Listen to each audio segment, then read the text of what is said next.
Iš principo, kalbant apskritai apie kvepalus, tai kvepalų tokių kaip tendencijų nėra, bet kiekvienas sezonas turi savo tam tikrą tokį pobūdį.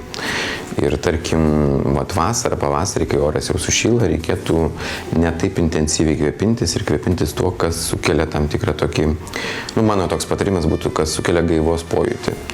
Tai nebūtinai tie visokie agurkiniai kvepalai, kaip mes įpratę, tarkim, komercinėse parduotuvėse pirkti, bet, pavyzdžiui, iš nišinės parfumerijos gaminių irgi būna įvairiausių tokių variantų, kurie sukelia tokį fresh efektą, ar ne? Tarkim, iš savo kolekcijos, pavyzdžiui, žmonėm dažnai rekomenduoju kvapą, kuris, pavyzdžiui, yra toks labai abstraktus molekulinis kvapas, kuris sukelia tokį miglos pojūtį. Jis yra labai neintensyvus, vasarą jis nieko neerzina, apskritai žmonės jį labai teigiamai reaguoja. Tai va, tokio pobūdžio lengvus kvapus aš siūlyčiau rinktis, kai yra šilta, ir tai būtų pagrindinė tendencija. Jau kelis sezonus, reiškia, nišiniai parfumerijoje figūruoja tokios natos, kaip, pavyzdžiui, afrodiziakiniai dalykai, ar ne, kaip figa, kaip juodas pipiras, kaip kardamonas, kaip įvairūs kiti prieskoniai ir taip pat žoliniai aromatai. Tai va, visa tai yra labai tinkama šiltuoju metų laiku, mano požiūriu. Ir visu to galima labai puikiai kvepintis. Jeigu tai, tarkim, yra kažkokia ypatinga proga, tai vadinasi ir kvepalų, reiškia, kvapo reiktų ieškoti ypatingo. Tai čia tikrai, kadangi Lietuvoje mes išgyvenam tokį bumą, būtent vėlgi nišinės parfumerijos, tai aš siūlyčiau pasivaikščioti po tas parduotuvės, jų yra ne viena. Ir iš tikrųjų išsirinkti labai tokį asmeninį aromatą, kuris ir būtų traktuojamas kaip proginis. O kokios dažniausiai daromos klaidos perkant kvepalus? Visų pirma, kokią klaidą aš pastebiu, kad žmonės vis tiek linkę vaikytis tam tikrų tendencijų ir madų.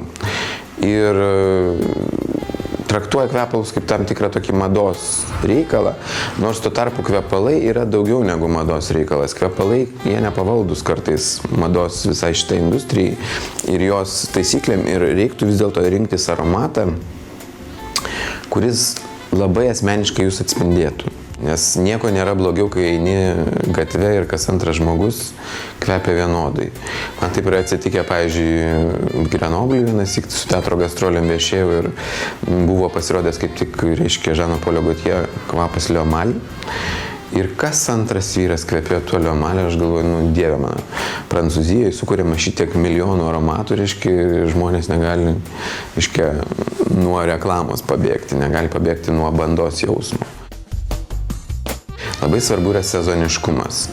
Tarkim, dažna lietuvė daro klaidą, kadangi Lietuvoje moterim ypatingai patinka tokios sunkios, rytietiško pobūdžio kompozicijos, su medienos natom, su dervom įvairiom ir taip toliau. Ir žiemą jos puikiai tinka ir puikiai šildo, ir apgaubia, ir labai gerai nuteikia ir taip toliau, suteikia stabilumo pojūtį. Bet vasarą toks kvapas gali labai erzinti aplinkinius. Vakarui paprastai tinka tai, kas ryte arba dieną pasirodytų per sunku. Pavyzdžiui, ryte arba dieną geriausia kvepėti minimaliai, gali tikti kokie nors monokvapai, kvepalai, tokie nesudėtingi, reiškia, ir tai, kas vėlgi mus prijaučia jaustis žvaliais. Vakare žmonės eina į barus, į restoranus, kas į operą, kas į teatrą, kas dar kažkur.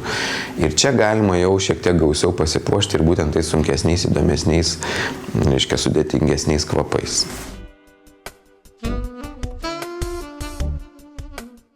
Iš tikrųjų yra daug fainų tokių visokių tarpinių arba palydimųjų produktų, kurie padeda irgi puikiai jaustis ir kvepėti. Tai visų pirma, pavyzdžiui, vasarą labai aktualu yra splešai.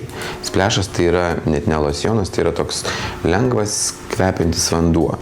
O kūno losjonas, jisai padeda truputėlį stabilizuoti kvepalus ant savęs. Ir jisai, reiškia, gali ir vienas kvepėti, tarkim, šiuo atveju. Tai, ką mes čia pastebim, tai yra kūno losjonas, body oil. Iš kitos pusės jisai, reiškia, sluoksniuota su kažkokiais kvepalais, prideda tam tikrą vieną natą ir dar padeda jiems ilgiau išlikti. Šiais laikais yra netgi toks terminas kaip kvėpinimosi etika. Tai reiškia, kad mes neturime dominuoti savo kvapu aplinkoje, nes tas kvapas patinka mums, bet nebūtinai patinka visiems kitiems. Todėl didelio šleifo nereikia.